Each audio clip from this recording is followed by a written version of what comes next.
18 feet of dirt and a guy holding a stick.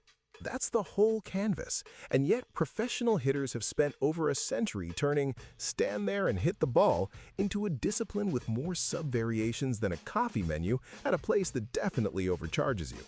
Same box, same 60 feet 6 inches staring back at them, same pitcher trying to make a round ball do something unfair, and somehow no two hitters in the league set up exactly the same way. Here's the full lineup, ranked roughly from lowest center of gravity in the building to actively daring the pitcher to throw it inside.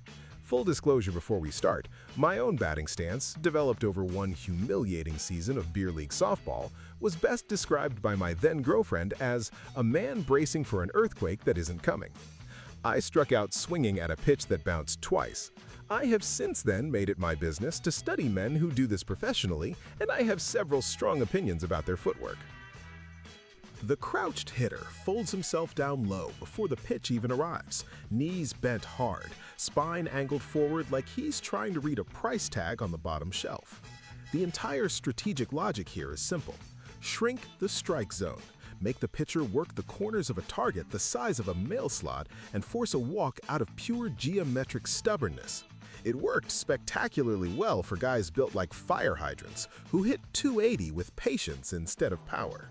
The downside is that getting from crouched like you're hiding from a drone to full extension on an outside fastball in a third of a second requires a hip and shoulder sequence that looks, on a bad night, like a man standing up too fast and immediately regretting it. Do it right, and you're a professional inconvenience. Do it wrong, and you're swinging from your knees at a pitch that's already in the catcher's mitt. The opposite philosophy entirely, stand fully erect, shoulders back, bat held high, looking less like a hitter and more like a guy posing for a statue that's going to be unveiled outside the stadium someday. The tall stance trades the crouch's compact discipline for leverage, more body to uncoil, more distance for the bat head to build speed, a swing path that starts from the rafters and comes down like a guillotine. It is, structurally, the home run hitter's default setting. The trade-off is that all that extra height means more moving parts have to fire in the correct order, in the correct sequence, in roughly 4/10 of a second, or the whole structure collapses into an off-balance lunge that ends with the bat flying somewhere near the on-deck circle. When it works, it's a chandelier swinging through a baseball. When it doesn't, it's a man falling over in slow motion in front of 40,000 people. Feet spread well past shoulder width, like a man bracing for a gust of wind that he's been personally warned about. The wide stance prioritizes stability above all else.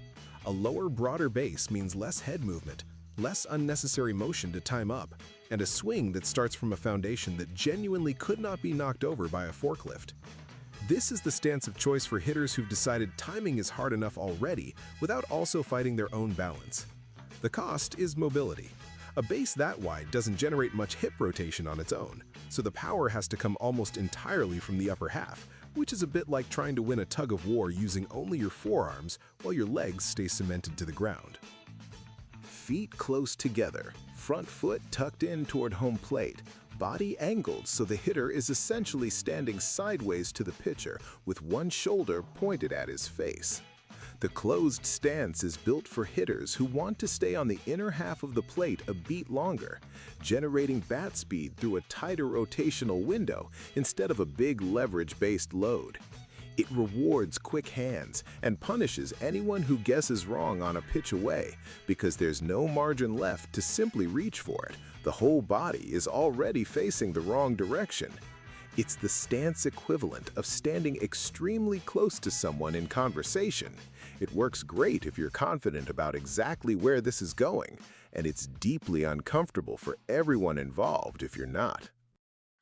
The lead foot pulls back and away from the plate before the pitch even leaves the pitcher's hand, so the hitter starts the at-bat already half facing the mound, like he's mid-argument with someone behind him. The open stance is built almost entirely around vision, seeing the ball out of the pitcher's hand a fraction of a second sooner, tracking spin and location with two eyes squarely aimed at the target instead of craning over his shoulder. The catch is that an open stance has to close back up before the swing actually starts, which means there's an entire extra step happening during the most time-sensitive quarter second in sports.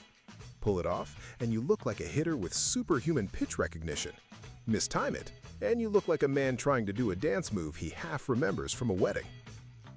Somewhere along the way, hitters decided that simply striding forward wasn't generating enough rhythm, so a subset of them started lifting the front leg entirely off the ground before the swing, like a flamingo who's just remembered he has somewhere to be.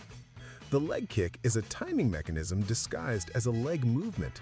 It loads the lower half, syncs the whole body to the pitcher's delivery, and when it's calibrated correctly, it's the single most efficient power generator in the sport. When it's not calibrated correctly, it's a grown man hopping on one foot at a 95-mile-an-hour fastball, which is exactly as risky as it sounds. There is no quiet version of the leg kick going wrong. Either you're early and your foot is back down before the ball arrives, or you're late and you're attempting to hit a baseball while still physically balancing on a single leg.